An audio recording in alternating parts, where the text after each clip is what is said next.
Hola a todos. Mediante este video quiero hacer una explicación o dar una explicación lo más sencilla posible frente al tema de haberse declarado la emergencia económica social por parte del presidente de la República. También dar, digamos, unas apreciaciones como un colombiano más frente a este tema que nos afecta a todos, sin distinción alguna. Aquí no hay una afectación dependiendo de quién se trate ni del estrato en que esté, sino que la perturbación que esto genera es para toda la sociedad. Primero, antes de explicarlo jurídicamente, pues los invito a que vean un video que nosotros grabamos hace unas semanas correspondiente a una explicación frente a los estados de excepción. Desde luego no sabíamos pues que esta situación iba a generar estas medidas en Colombia, que iba a pasar de la manera en que hoy está aconteciendo. Pero hay un video donde explicamos esos estados de excepción. El estado de emergencia que declaró el presidente de la República de Colombia recientemente es de aquellos estados excepcionales que contempla la Constitución política. Es decir, esa decisión el presidente no la toma de manera arbitraria, el presidente no la toma simplemente por un capricho o porque se levantó con la idea de resolver sobre ese tema, sino que el presidente adopta esta medida o esta decisión porque la Constitución política se lo permite. Entonces, en este momento, no es un momento para darles matices políticos a esta situación, esperando pues que los políticos no aprovechen este momento para hablar del uno, hablar del otro, de un extremo, del otro, de una postura, de una opinión, sino que creo que estas son circunstancias que en Colombia nos invitan a que todos estemos unidos, a que todos tratemos de caminar hacia el mismo lugar. ¿Cómo podemos aportar los colombianos? De diferentes maneras? Es decir, hay quienes, desde luego, por su posición social, como los políticos, en diferentes cargos, en diferentes ocupaciones, en diferentes servicios públicos que prestan, pues prestan o llevan adelante unas funciones que son propias de su competencia. Entonces los alcaldes, los gobernadores, el mismo presidente, los cuerpos colegiados, es decir, los consejos, las asambleas, el Congreso de la República, los que tienen cargos relacionados con los temas de salud, con los temas sociales, pues ellos desde luego tienen en sus manos la definición de muchos de estos temas. Pero claramente no podemos depositar toda la responsabilidad en el Estado, no obstante ser esa su función, la de brindarnos las mejores garantías posibles, de cumplir con los fines esenciales que tiene este Estado, fijados en la misma Constitución, en el artículo 2 principalmente, sino que también todos tenemos que poner de nuestra parte. Y esto que parecen medidas absurdas a veces, estas medidas que parecen medidas sacadas de los cabellos, que a veces no se toman en serio, se ha demostrado que para esta situación que estamos viviendo es absolutamente necesario. Ya en otros países los picos altos de enfermedad han ido disminuyendo justamente porque toda la sociedad se ha puesto en función de acuartelarse, se ha puesto en función de hacer cuarentena, se ha puesto en función de obedecer, por decirlo de alguna manera, las disposiciones que han dispuesto o que han emitido, perdón, los diferentes miembros del servicio público, del Estado, y se han dispuesto, digamos, a colaborar. Todos tenemos que poner, es necesario que estemos en cuarentena. Ya las instituciones públicas, muchas las han hecho. Nosotros, pues, en el ejercicio de nuestra función como abogados, pues ya tenemos que se han suspendido audiencias, que los despachos judiciales han tomado medidas a efectos de poder también poner su parte frente a esto. Las entidades públicas a las que asistimos también, pues recientemente acudí a hacer una diligencia hace unos días a la Alcaldía Municipal de Santiago de Cali y, por ejemplo, ya habían medidas a un lugar donde entramos regularmente un número de personas plural, bastantes personas, solo dejaban entrar de a 4 personas, sentarse silla de por medio, las sillas estaban rotuladas o con una hoja que decía no se siente en esta, la siguiente silla sí se podía sentar. Había, digamos, una barrera entre el servidor público que atendía y los que íbamos como usuarios. Entonces, digamos que son medidas que poco a poco van contribuyendo a esta situación. En ese decreto, entonces, para explicarlo, que el presidente de la República ha emitido recientemente, pues tenemos que tener claro que es un estado de excepción. Es decir, ¿qué es un estado de excepción? Aunque les he invitado a ver el video, haré una explicación muy concreta. Ese es un estado extraordinario, no es una situación normal, sino que justamente se caracteriza por ser circunstancias de anormalidad. Desde luego no es normal que estemos viviendo la situación que tenemos. No es normal que se nos restrinja el derecho de locomoción, es decir, la posibilidad de movernos de un lugar a otro, la que todos tenemos. Como eso no es normal, tenemos que crearle disposiciones legales de anormalidad. ¿Cuándo es normal? Por ejemplo, restringir la libertad con ocasión de un proceso penal, restringir la movilidad por efectos de una manifestación pública, de una marcha, restringir la movilidad por eventos públicos. En esos casos se posibilita y se permite y hace parte de la normalidad de convivir en sociedad que se limite la libertad de locomoción.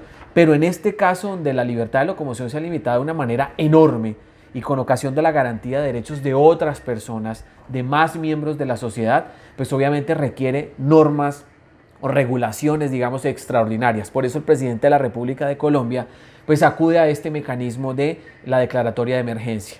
Jurídicamente esa declaratoria se denomina declaratoria de emergencia económica, social y ecológica, es decir, es en tres contextos en los que esta emergencia se puede declarar. Ya en Colombia ha sido declarada en otros momentos, inclusive en temas ecológicos, cuando tuvimos esa situación exponencial de minería ilegal, donde el expresidente de Colombia, Juan Manuel Santos, tuvo que tomar algunas medidas frente a los temas ecológicos que se estaba, o la perturbación ecológica que había para el medio en ese entonces. Hoy tenemos una situación diferente, hoy tenemos una situación que tiene un impacto en lo económico y en lo social. Por eso estas medidas deben ser adoptadas mediante esas decisiones del presidente. Esos decretos que normalmente el presidente de la República se manifestaría mediante decretos ordinarios, es decir, propio de sus funciones, en esta oportunidad esos decretos tienen una condición especial, es que tienen fuerza de ley. Es decir, en Colombia, el único facultado para expedir leyes en Colombia, en nuestro país, es el Congreso de la República. Pero de manera extraordinaria o excepcional lo puede hacer el presidente de la República. Este es un caso de aquellos donde no el Congreso le entrega las facultades, sino la propia Constitución política les entrega o les designa estas facultades al presidente. Entonces el presidente es como si fuese un legislador y creara una especie de norma con fuerza de ley, por eso se llama decreto con fuerza de ley, que lo que lleva es a que sus decisiones o sus manifestaciones incluidas en ese decreto pues tienen la capacidad y la fuerza vinculante suficiente como la que tiene una ley, es decir, la superioridad jerárquica es la de una ley.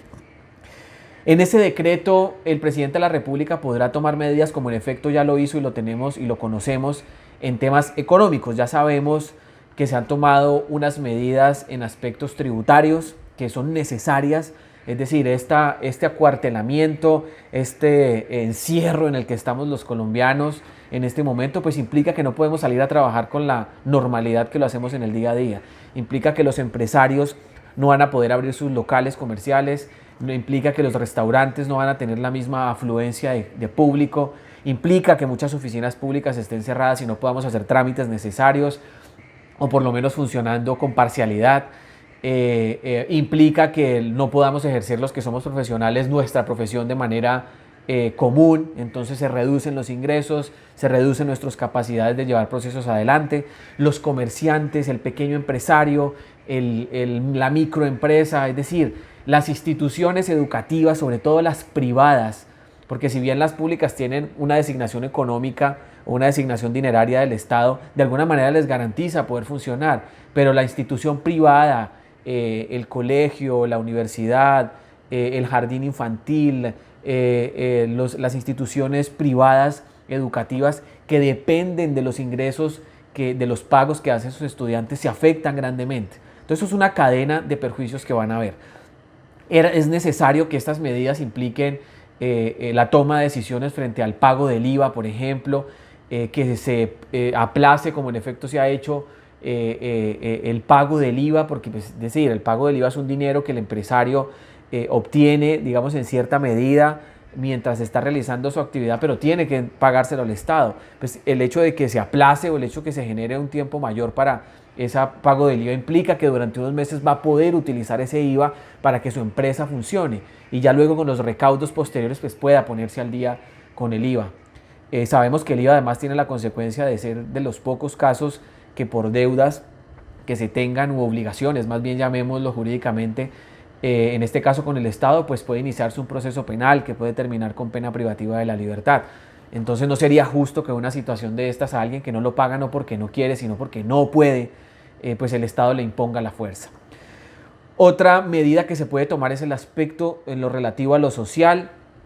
Lo social implicará también esa conexión con lo económico, el tema crediticio, que los bancos suspendan las obligaciones. Escuchaba yo al abogado Belardo de la Espriella, pues digamos, hablando sobre esta propuesta.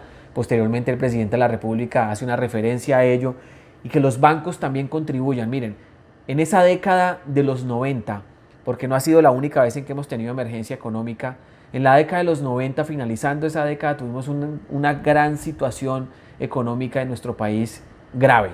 En ese entonces se crea lo que hoy conocemos el 4 por mil, en ese entonces era el 2 por mil, luego el 3 por mil y digamos fue avanzando. Las medidas que se toman en estos momentos de emergencia económica y social, por regla general son transitorias, es decir, es mientras se subsiste la situación y son medidas necesarias para conjurar o repeler o contrarrestar la situación. Al ser temporales, decimos que las medidas económicas pues simplemente van por un tiempo determinado. Dice el artículo 215 de la Constitución, que es el que regula este aspecto, que va hasta por 90 días. ¿Sí? Digamos que haciendo lectura de las diferentes partes de los estados de excepción, hay estados de excepción que permiten un poco más y que se puede jugar con los tiempos y que puede prorrogarse por más tiempo.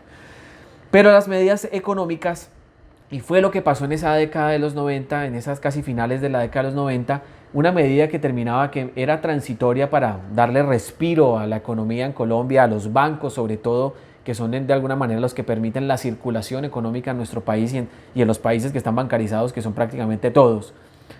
Esa medida puede, que en inicio es transitoria, terminar siendo permanente.